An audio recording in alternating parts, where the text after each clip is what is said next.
A note for the listener.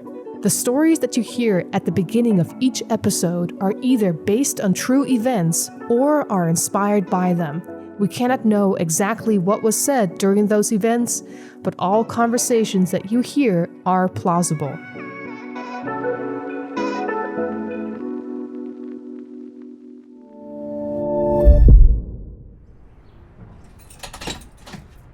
Luke opens the door to Echelon Records building and walks in. The cold AC hits him hard, bringing about a stark contrast between the cool inside temperatures and the baking Los Angeles sun. Luke enters the recording studio and plops down on the couch next to his brother Joel. They've got a Christian band together, and their success is growing. They're here to record their next album, Run Wild, Live Free, Love Strong. Luke and Joel know that this record might really blow up and catapult their career forward, but that is the last thing that's on Luke's mind right now. He has been suffering from ulcerative colitis. At 6'4", his weight has dropped down to only 125 pounds. Doesn't even have the strength to hold up his own newborn child. Okay, men, let's get cracking. The voice of his producer, Matt Hales, snaps Luke out of his daydream. Here's what we got going on. For this album, I want you guys to create one song that is surprising to your listeners and one that is emotional. Matt rolls himself back in his desk chair, throws some headphones over his ears, and flips a switch. A light reading recording in progress lights up above the exit. Luke, you're up first. Luke takes a deep breath as he gets up off the couch and walks into the recording booth. Matt watches his every move. His feet slowly stepping in front of the other, his shoulder blades that are sticking out of his t-shirt that looks way too big on him, and his eyes that look like every vein surrounding his iris is about to pop. It is as if his friend has aged 20 years.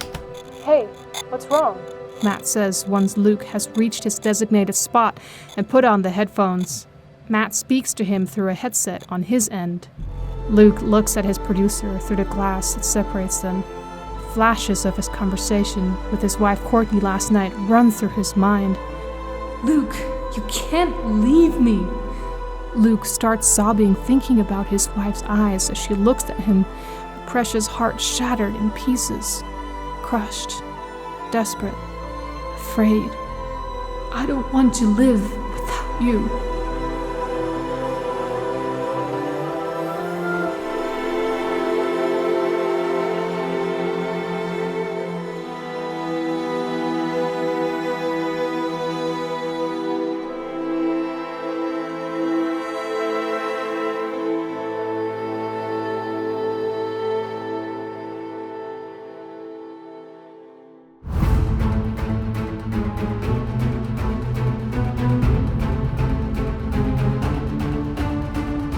I am your host, Danique Godwin, and you are listening to the Little Life Studios podcast, a show in which we seek to answer your most challenging Bible questions.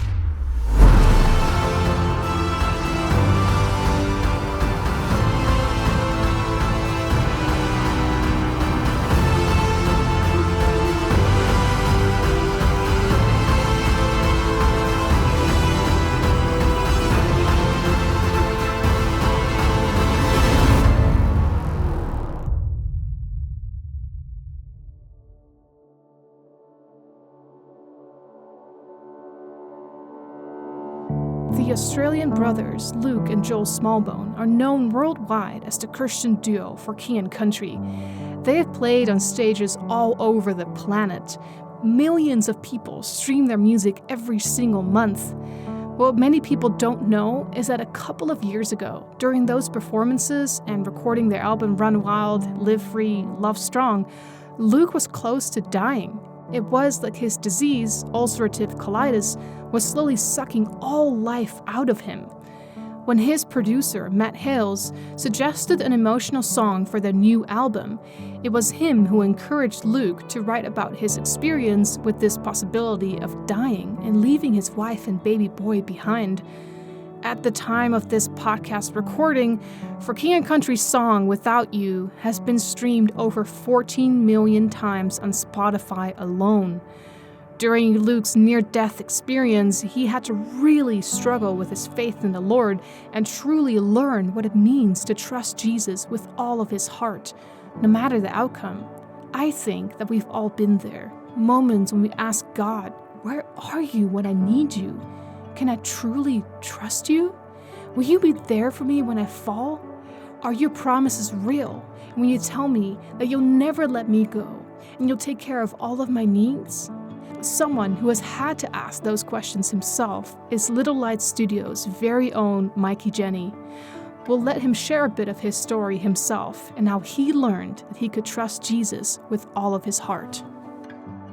Yeah, so I was raised in church, and you kind of just believe what your parents teach you growing up, but as I got a little older, I accepted Christ probably about 9 years old, and I started, I really believed. I was around church all the time. I saw older teens that I looked up to that were at youth group, and so to me, that was encouraging, and they looked cool and stuff, and they were going on mission trips and things like that, but I just had this like draw towards the world. My parents tried to, shelter me from seeing certain things, and especially like not watching MTV, not playing violent video games, not watching rated R movies, things like that. But as I got, 10, 11 years old, I started getting curious about those things, started hanging out with friends whose parents didn't have those kind of guards up. And so I can honestly say that the world just seduced me in through media. And I began to get real curious about things, which caused me to become skeptical of the Bible and God. And, I knew that those things that were fun to me were not something a Christian was supposed to do. So I began to really question God. I had a lot of tough questions. I've always been a truth seeker. I've always been a skeptic. I've always been open-minded.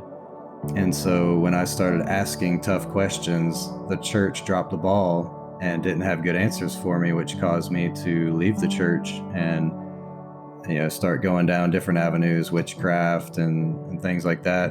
Especially that road was really a road I went towards because I was intrigued with the paranormal, and the church really didn't have good answers for that type of stuff.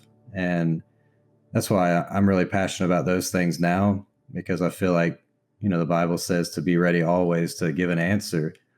And we're in an age of information, it wasn't in my day. I couldn't go to the public library, or maybe I didn't know, and just check out a book on, some occultic type things. And even further back in the biblical times, books cost hundreds or thousands of dollars, and now it's just like everybody has the world's library in their pocket. So if people are being bombarded with so much information, I think it's our duty as a Christian to have answers. We can research things. Why is evolution, unscientific? Why is the Bible accurate? Why is there's a lot of information out there that the world has tough questions about. And I think that Christians need to be prepared to answer those types of questions, because that person's walk may fully depend on you. So that leads us kind of to the big question of why would someone want to trust that in the Bible? Why would someone want to believe that this is true? Well, we've all been created with this empty spot in our heart, and maybe we call it your heart. The Bible talks about Jesus knocking on the door of your heart, but we're all missing something. And when you're young, you kind of just, you don't think about it too much. You're just growing up. But I think everybody reaches that age of accountability where you're kind of thinking about life, and it's like, what am I here for? Who am I? And eventually people start looking for something. And if they reject God for whatever reason, maybe somebody in the church hurt them, or, was just not Christ-like towards them, then they might gravitate towards drugs or promiscuity or alcohol or video game addictions or any other type of vice that's out there, because we just realize that we're not happy and we're trying to fill that unhappiness. And that's really where I was at. I was never an atheist. I believe something had to have been out there because, like I said, I was intrigued by the paranormal. And so I was always searching what's truth? Who has the answers to these things? But in the meantime, it was a very hopeless walk, a hopeless road I was going down, which just led me to escapism. So, I mean, I lived many years of my life intoxicated, high, fornicating, and just trying to become somebody with a clothing line and rapping and performing shows and things like that. But none of those things fill that spot that only God can fill. I mean, you ask any celebrity, well, maybe not every celebrity, a lot of celebrities will openly tell you, I'm not happy. I have everything that I could ever dream of. I can go into a store and they're not even going to charge me because of who I am. Your money's no good here. They have all the money in the world. But there's so many high suicide rates too, and Yes. divorces among celebrities. Exactly. They can't find true friendships, and that even goes into the marriage too, because who do you trust? Maybe people just want to be your friend because you're rich. Maybe they just want to be your friend because you have connections. It's this dog eat dog world. Everybody's just trying to get to the top, and you have to know somebody. So these people aren't happy. They have done whatever it takes to reach that spot, and they finally get there only to find out this was not what I was looking for. And so why would somebody want to believe the Bible? Why would somebody want to believe in Jesus? Ultimately, because he's given you the greatest gift that you can even imagine, eternal life. Nobody wants to not exist anymore. Yes, there are people who are suicidal, but that's because they haven't found the hope of Jesus Christ. They haven't found the answer of eternal life in a world with no pain and no sorrow. And when you become a Christian, the pain doesn't magically go away, but you can deal with it better because you have Christ on your side. He's giving you the strength. We can do all things through Christ who strengthens us.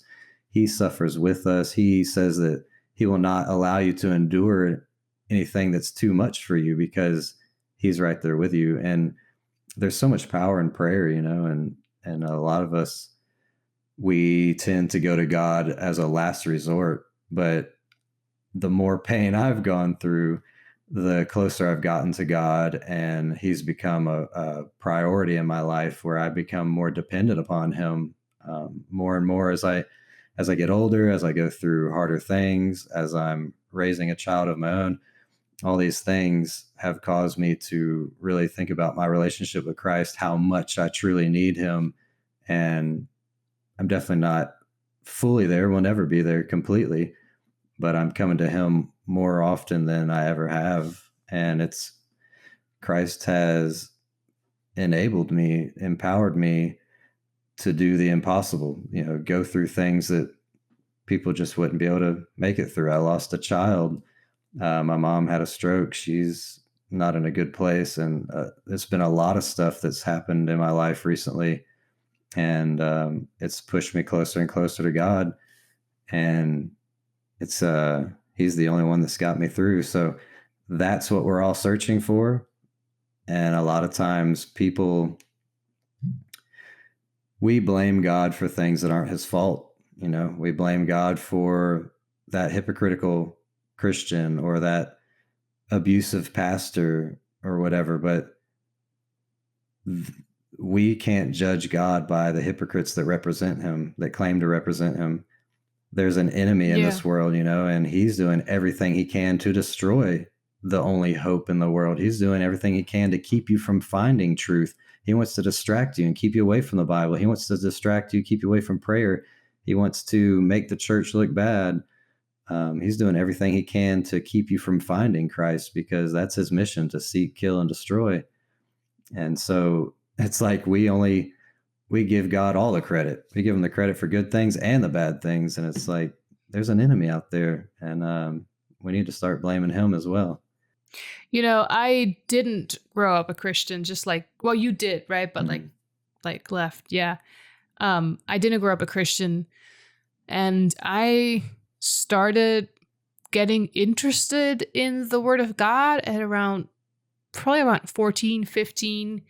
I think I found some like children's Bibles in my parents' attic that had been sitting there for years. So they were really easy for me to follow and read.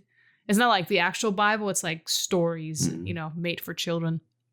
And Uncle Arthur's Bible stories that my mom's mom, my grandmother, had she had shipped it from South Africa as a gift for us because my mom is from South Africa. So my grandma from South Africa shipped it to us when we were children, and they were just collecting dust. And so I found those and started getting interested in it. A friend of mine invited me to a Protestant church, and I started attending services with her. So it was like a slow process, but what really helped me to believe that the Bible was true was the historical aspect of it. That how you can find out about biblical characters in history, and also especially the dream that King Nebuchadnezzar had. I think it's in Daniel chapter 2, where he dreamed about a statue with a head of gold. It had a chest of silver. It had thighs of bronze and legs of iron and feet of iron and clay.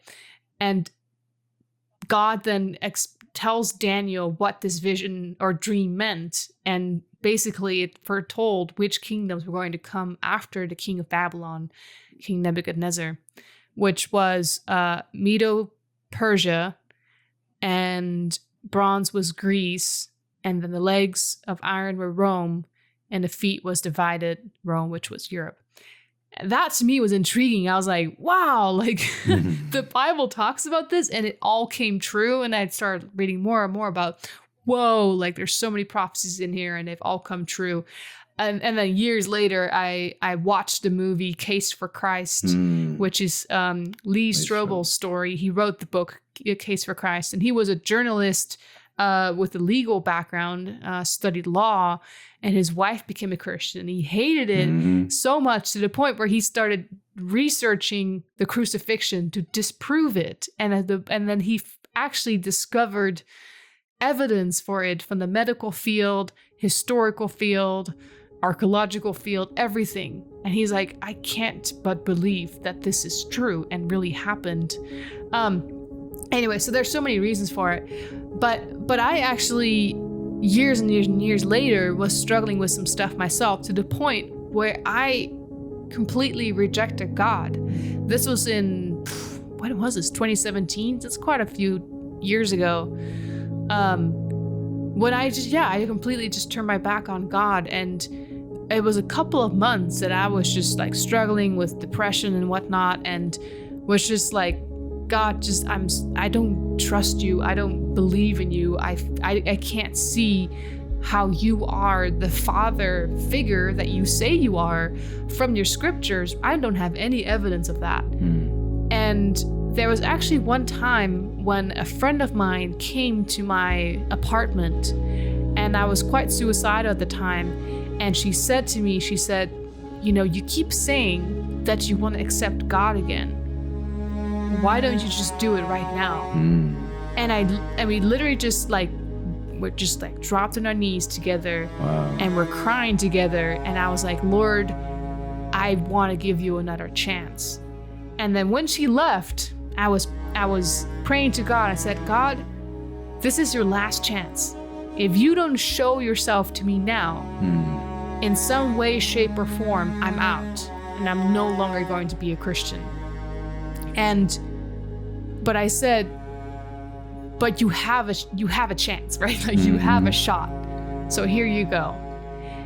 And it actually was over the course of months that slowly but surely I started seeing God's love for me through my friends who were supporting me in my depression, and through other people, church members, through nature, in all kinds of ways. I started seeing that God really cared and that the Bible was true. So that's kind of like my story of how, I think everybody needs to have that kind of an experience for themselves. And whenever people talk to me about their spiritual struggles, I always tell them, like, whatever you're learning, whatever you're trying to understand, like, you have to study for yourself. That's right.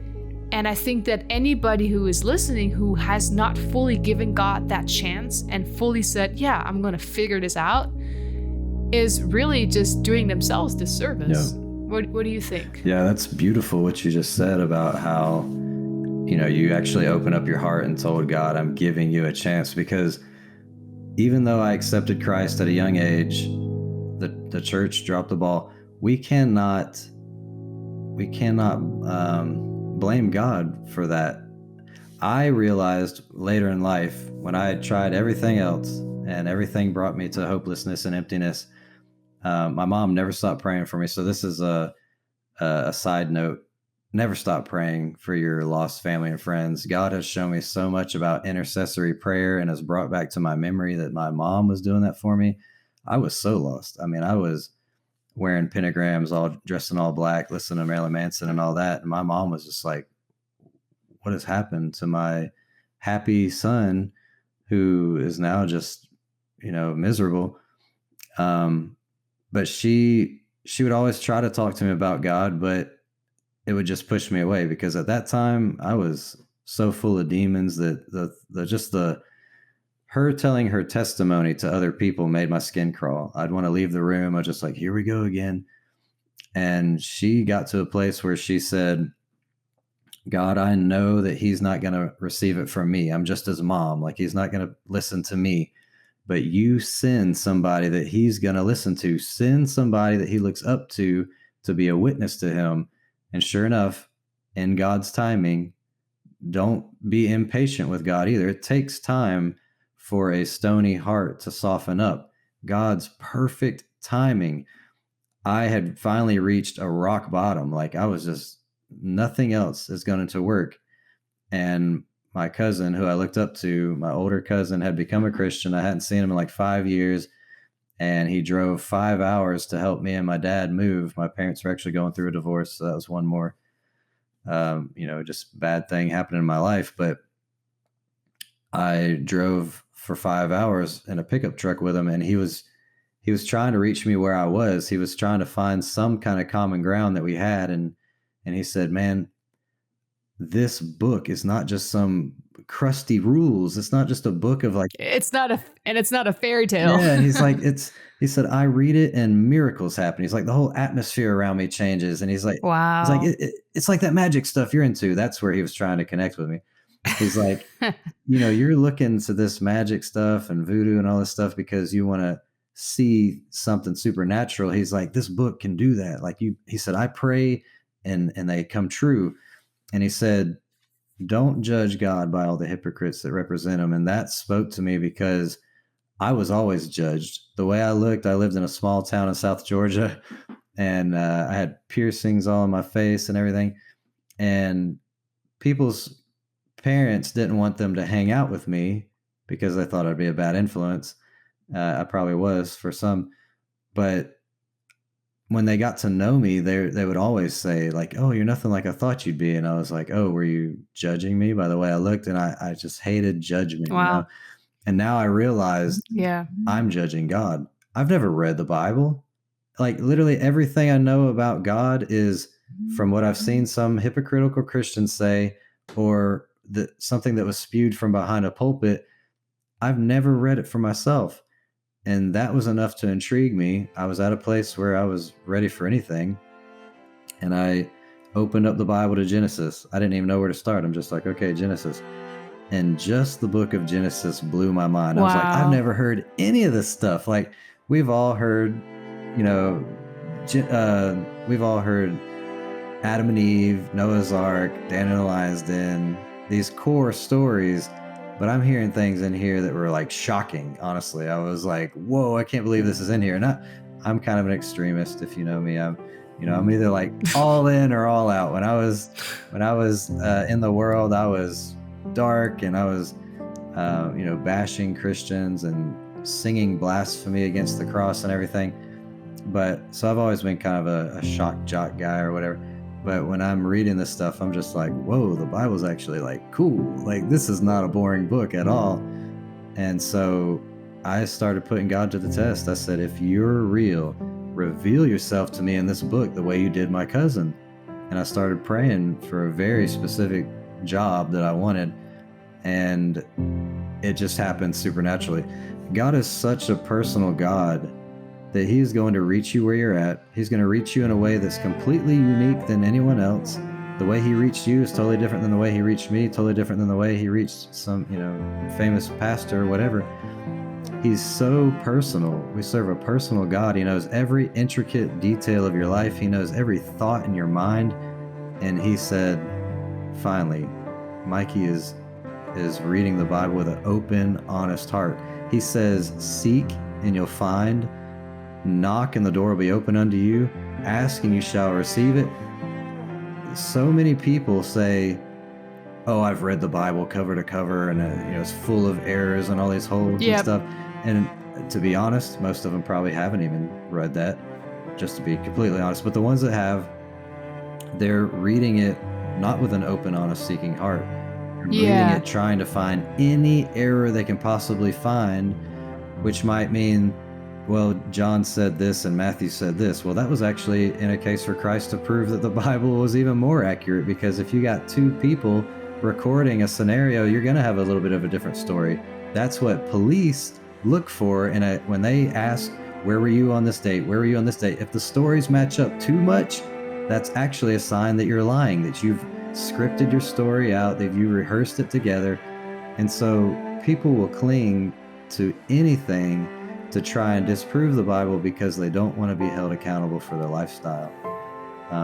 And so I reached a point where I was openly seeking, and just like you did, when God knows, okay, his heart is ready, he's open-hearted, his stony heart is softened, and he's asking, now I can reveal myself to him in a very personal way. And it's not always going to be some flash of light that knocks you off your high horse like Paul, but it's going to be something personal that you can't deny, and you're going to realize, I'm running from God at this point.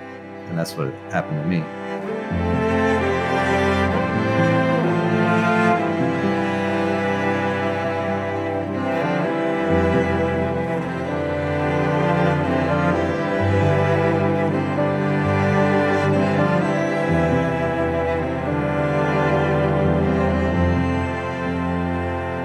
And it might even be that someone is listening to this podcast and is realizing that the Holy Spirit is trying to get to them. Yeah. Hey, so I was just, when you were talking, I was thinking of Matthew 13, verses 45 and 46, which says, again, the kingdom of heaven is like a merchant seeking beautiful pearls, who, when he had found one pearl of great price, went and sold all that he had and bought it. Wow. I was kind of thinking what you were saying about reading the Bible, and you can read it as you can read all the way through, but without an open heart. Mm-hmm. And what this merchant was doing is, I'm just imagining and I'm just visualizing him digging through that dirt. Like he's like, I know there's something more. Mm. And if he stays on the shallow, he might find all kinds of pearls. And some people are content with that, right? Like they're happy with that. They're like, oh yeah, whatever. I found something great. And they move on. But this merchant is like, no, there's more to it. And he's the one who digs and digs and digs. And then he finds the pearl of great price. And he sells everything he has to buy the one pearl of great price. And that, I believe, is what we will find if we truly just give God a chance and read the Bible for ourselves with an open heart and just say to Jesus, look, I am trying to find truth. And we can be honest with God. We don't have to come before God being perfect. He says, come as you are. Mm-hmm. So we can come before God like I did, like, Lord, I don't trust you. Mm-hmm. I don't know who you are anymore, even after years of having been a Christian. And I don't even think that you are anything like the Bible says you are. Mm. But I give you one chance and I want you to prove yourself to me. And God he just takes that. He runs with it. That's all he needs. He just needs an inch of permission. and he just goes for it. I love that. So what does the Bible say regarding God wanting us and God's desire for us? Do you have anything about that? Well, I know that he created us because he wants friendship, and it's an amazing thing. We're really the crowning act of his masterpiece, and he loves each and every one of us, no matter who we are. There's some people in the world, let's face it, there's people in the world that we just don't click with or whatever, but God is a friend to everyone. And it says that he died for all. The most famous, Bible verse, John 3:16, for God so loved the world. And it says that he died for us while we were yet still sinners. There's nothing we can do to earn his love, to deserve his love. While we were spitting in his face and shoving a crown of thorns on his head, he's having nails pounded in his hands, and he's saying, Lord, forgive them, for they know not what they do. He was even praying for those who were torturing him to death. That's how much he loves the people of humanity. And he loves us so much that he gives us the free will to reject him. And that's the whole reason that we're really in this mess that we're in, is because we distrusted him with that free will. But it's a beautiful thing that he is allowing it to play out in his perfect wisdom. He's allowing all this to play out because it's like the ultimate result will be, we're all going to find out that his way is the perfect way. We've tried it our way. Look at the mess we're in. It always turns out bad. And one day we're going to get to spend eternity with him without any pain, no sorrow. And that gift is for everyone. He said, anyone that wants to have this gift, they can have it. There's nothing you have to do to earn it or deserve it. And you come as you are, like you said. Don't try to clean yourself up and come to God, because for one, it's impossible. For another, Satan will try to distract you. If you put it off till tomorrow will never come. Satan's got some other distraction that's going to turn you away from it. So if there's even the slightest nudge to come to God now, don't put off till tomorrow what you need to do today. Today is the day of salvation. We are not promised tomorrow.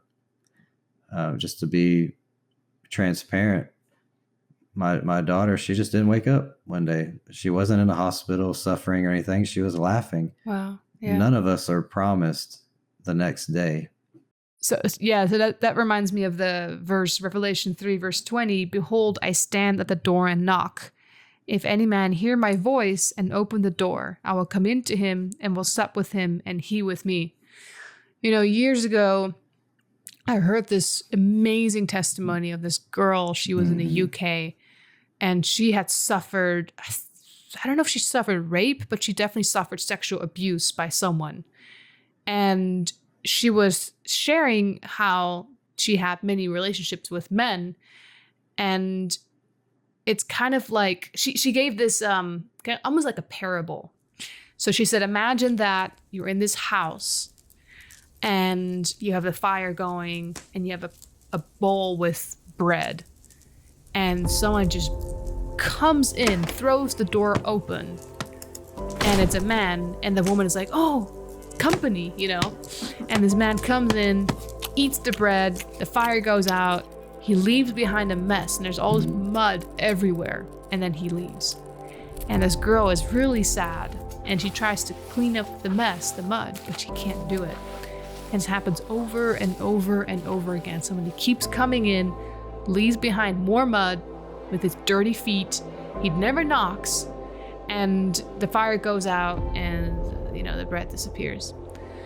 And so now the fire is completely out, and she's in the cold, no bread, with a dirty house, and she hears a knock.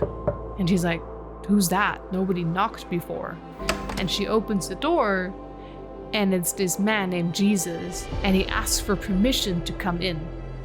And then when she invites him in, he starts cleaning the floor with his own blood, He starts filling the bowl of bread, and lights the fire and keeps her company and keeps her warm and stays with her as long as she wants to. And there's such a beautiful story of God's love for us, right? Like he's saying, look, I'm not going to just jump in. I'm not going to just, that's what Satan does. He doesn't ask for permission. He just comes in. But Jesus just saying, I stand at the door and I'm knocking. So if you will just let me in, I will come in with you and I will sup with you and he with me. And in Psalm 36, verses 5 through 7, it says, your unfailing love, O Lord, is as vast as the heavens. Your faithfulness reaches beyond the clouds. Your righteousness is like mighty mountains. Your justice like the ocean depths. You care for people and animals alike, O Lord. How precious is your unfailing love, O God. All humanity finds shelter in the shadow of your wings.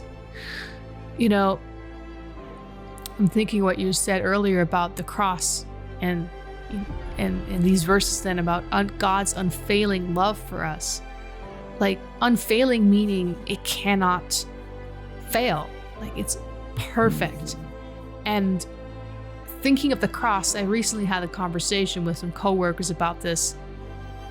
We are essentially all murderers, all of us, because Jesus carried the weight of all of our sin on the cross. It's my fault that he had to die. It's my sin that put him on the cross. So that makes me I'm the murderer of the Son of God, the Messiah, my own Savior. And I remember just thinking about that, and I was just tearing up because I was like, I murdered the Son of God. You know, that's crazy. And yet, I could have sat right next to him, and I could have been that Roman soldier that drove that nail through his hand, and he would have told me, do it. Why? Because he wants to save me. Because his love is unfailing. He said, please do it. Nail it through my hand because I'm dying for you. That just blows my mind. Yeah, it's amazing. Yeah, this morning I've been trying to really set aside time for devotion and prayer, and I woke up at 5 a.m. So I was like, okay, and I've been starting to write my prayers down in a journal because it's so easy for your mind to wander or to get distracted by something. And so I started writing them down. But this morning I didn't have my journal with me. And I was just inspired to make a post actually on Facebook. So I was just kind of typing out my thoughts in my prayer. And I was literally weeping while typing it because I was just feeling the love of God so much and thinking about my unworthiness so much. You know, the world who knew me in my past would look at me now and be like, wow, you've had such a big turnaround. You've come such a long way, and you're doing great things or whatever with your life, because I used to, never went a day sober. And now I've been 10 years sober. I get invited to share my testimony places and preach and things like that. Yeah.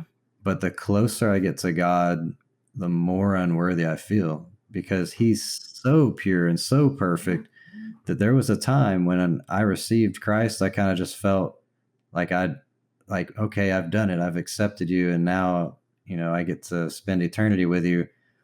And almost like no matter what I did, that was a promise for me. But the closer I get to God, the more I just want to please him. And I'm ashamed of my past. And I tell God, I'm not worthy of this. I'm not even, capable of this. But he keeps opening up the door. And I tell him, even if I'm not worthy or capable, I'm willing. And he just keeps opening up the doors. And that's who he wants to use. He wants to use people that, like Moses, he said, I can't even talk right. He said, perfect. That way people know it's me and not you. And so this post I was writing was just talking about how Jesus' closest friends, his disciples, were arguing about who was going to sit at the right hand of Jesus.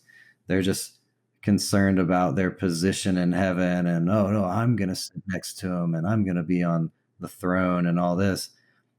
But it was Mary Magdalene who, it's kind of tradition that says that she was a prostitute. I don't know if she was, but she had a checkered lifestyle for sure. And yeah, possessed by demons at one point. yeah, and she comes in there and just throws herself at Jesus' feet, his dirty feet, and is just weeping and washing his feet with her tears and her hair. And I was just like, I can identify with that so much. Like, that's where I'm at this season of my life. I used to look up to Paul, and he was like, had such this powerful testimony, and he's casting out demons and shaking off the snake that just bit him and everything, and, survived shipwreck and all this stuff. And he was just like this almost superhuman evangelist. But now I'm just like, Lord, I just feel like Mary Magdalene. I just want to weep on your feet because of how good you are and how wretched I am, even though, he's cleaned me up so much. I can't take credit for any of that. It's all him. So what does it mean then to truly trust your heart with Jesus? That is something that probably takes time for people. This is an analogy I heard recently, and it really resonated with me. But this lady was talking about how when we're praying for something and it's not happening, she said, the Bible talks about us being like infants, like babes that are on the milk and not the meat and things like that.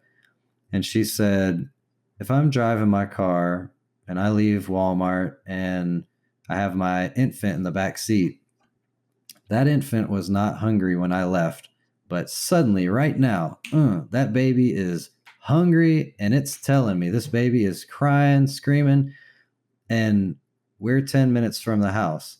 And I'm telling the baby, hold on, we're just 10 minutes away. That baby can't understand. That baby has no knowledge at all of what she's saying. No matter how she says it, the baby's going to continue to cry and cry. And we are like that sometimes, like, Lord, why aren't you doing this thing? Why aren't you fixing this problem? Why aren't you answering my prayer? But is that mother not going to feed that child? No, that mother is definitely going to feed that child, but there's a process involved. And so then you get to be a toddler and you start to feel hungry, and you tell your mom you're hungry, and she's like, okay. And she's starting to cook it. And is that toddler still going to be patient? Probably not. They're going to say, Mom, I'm hungry. Okay, I'm cooking it. And you might throw them a snack to hold them over. That snack is the little encouragement you get that you're still going through the situation, and it might be years. If it's your, prodigal child or something, this might be something that you're praying for years. I know my mother did for me. But that snack you get along the way is that little bit of encouragement, that scripture you read that was exactly what you needed to hear, that sermon on the radio that was exactly what you needed to hear, that friend who tells you their story of how God answered their prayer. And you begin to trust, okay, God is cooking the food, he's preparing. And then as an adult, even as an adult, you could be at a restaurant and you're on your lunch break, and the cook is just taking too long, and you start, getting anxious, and, hey, where's the food? If that cook came out and said, oh, you want your food now? Here it is. Boom. And they throw a plate on the table and it's not cooked. That's repulsive. You don't want that. Yeah. God's not giving you the food yet because it's not cooked.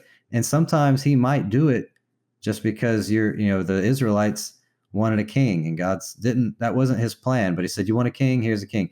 They wanted meat. They were sick of the manna. They wanted meat. He said, you want meat? Here's quail that's coming out of your noses. You got so much quail.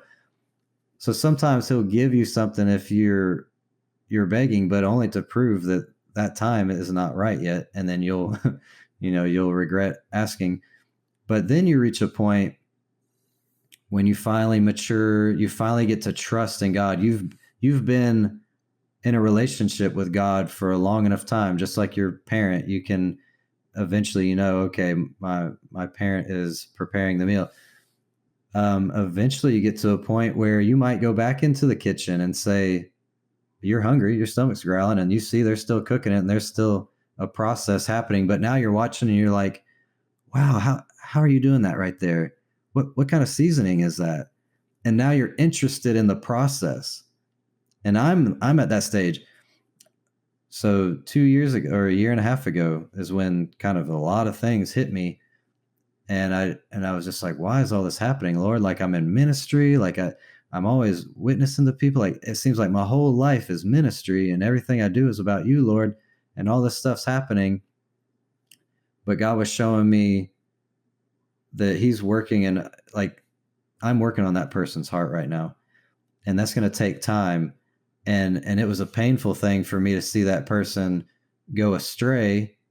But now I'm thanking God, Lord, thank you that person is going through what they're going through, because they need to go through the wilderness. They need to hit rock bottom in order to fully surrender to you. And I want them to be ready when you come. I don't want them to be lukewarm like they were.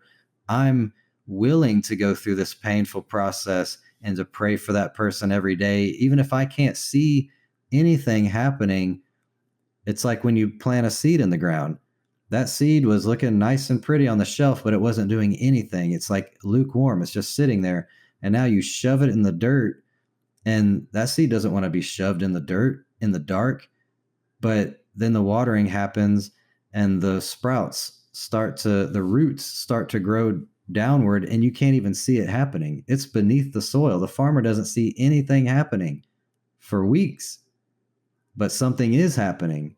And it's happening in the spiritual world. It's happening on a heart level, something that you can't see. And then after time, when the time is right, then you start to see that little sprout. And then even then, there's a process. You don't want to pick the fruit before it's ripe because it's bitter. You want it to ripen. Good things come with time. And so I'm at a phase in my life where I'm learning to trust God no matter what the circumstance. He's proved himself to me over and over and over through the years, but I didn't get there overnight. I wasn't at this place even 2 years ago. So I guess really my advice for people is to just continue building your relationship with God to a point where you can begin to trust him more, because he'll never forsake you. He keeps all his promises. But many times, there's many examples in the Bible where people gave up their patience on God. Look at Abraham and Sarah. They were promised that you're going to have a son, and they lost their patience, and she told Abraham, sleep with the handmaid. And there's multiple examples of that where people had to wait. Joseph didn't want to be in the pit. Joseph was having dreams that I'm going to be great and my family's going to bow down to me and all these things. But when he's sitting in there in a pit, in a well that his brothers threw him down in, and then he's getting sold into slavery, and then he's getting cast into prison for something he didn't even do. You think he was encouraged? No, he's thinking, why am I here? But what Satan means for evil, God can mean for good. That was a humbling experience that he needed. So God didn't put him there. It was the actions of wicked brothers, but God was using a terrible situation and turning around for good. God can work all things together for good, and I'm seeing that. It doesn't matter what it is, God can turn around for good. And there's promises in the Bible that says, I will lead the blind by a path that they know not. I will lead them in new paths, and I will make darkness light before them and crooked things straight. There's only one path to God. It's a straight and narrow path. But if you go astray, he's got plan B. You go astray again, he's got plan C. He's always going after you, and he can bring you on a new path. And so I truly believe that if you continue to intercede for your prodigal child or your cousin or whoever it is that is not a believer, that God will answer those prayers, and he'll go out of his way to reach that person, whether it's a song on the radio, a billboard.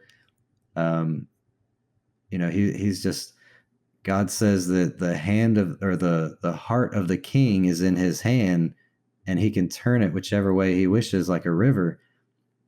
Kings were most of the time these prideful, arrogant, wicked heathens.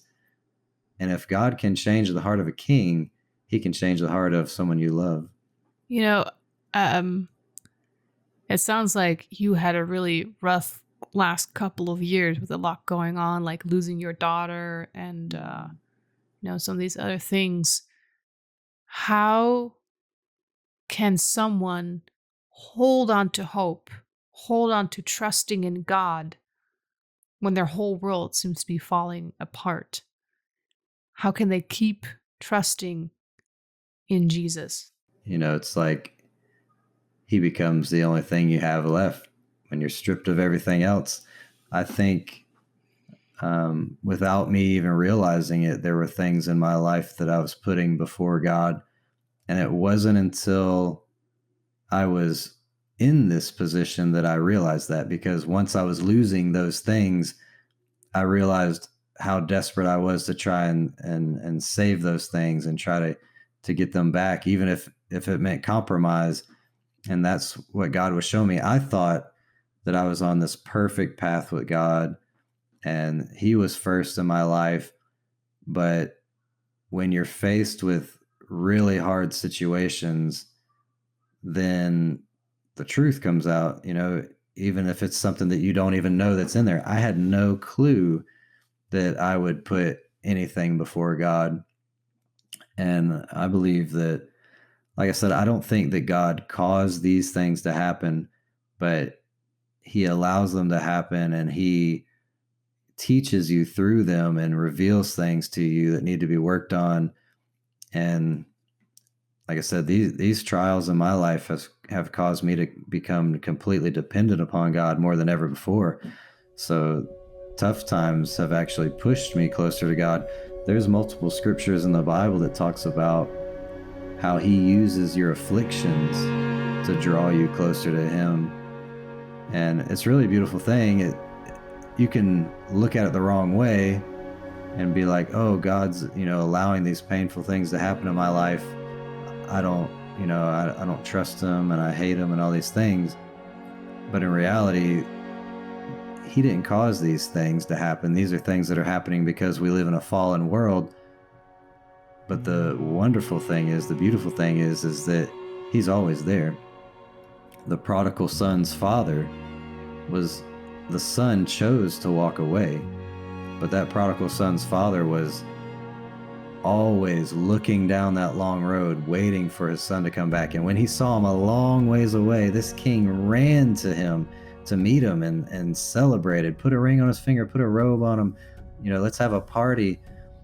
And no matter what we're going through, no matter how bad the situation is, God's always there. He will never leave you, never forsake you. Anytime we feel like he's not there, oftentimes it'll be because we're choosing to walk away from him or choosing to not trust him or things like that. He speaks to us through his word, and we have to remember that. How many times are we not really praying? How many times are we really not reading? And it's called his word for a reason. That's how he speaks to us. And there's so many promises in there. If these trials will cause you to realize, do you truly believe? Do you truly have faith? Do you really believe his promises? Do you believe that God is not a man that he should lie, nor the son of a man that he should repent? That everything he says comes to pass, that it will never return unto him void. Sometimes that act of faith is waiting, having patience, going through that storm, knowing that he is right there with you in the fire. With Shadrach, Meshach, and Abednego, when they're thrown in the fire, they even knew that God would allow it to happen. They said, He can save us from it. Even if he doesn't, I'm still going to trust in him, because God can use anything. Even if they died in that fire, that could have been the witness that 100 people needed to see, to know that they had something worth dying for, that they serve the true God. And so God can really use anything, and we just have to trust that he has the perfect plan, no matter what the outcome, or no matter what the current situation is. It's all going to be worth it in the end, and we're all going to say heaven was cheap enough when we get there.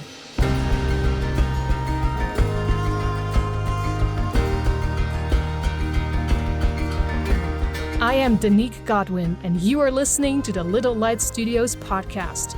If you like our show, make sure to leave us a comment and a 5-star review. Do you want to learn more about the Bible? Go to lls.tv/Bible School. And lastly, don't forget to give us a follow on Instagram and Facebook, and subscribe to our YouTube channel, Little Light Studios. We would love to hear from you.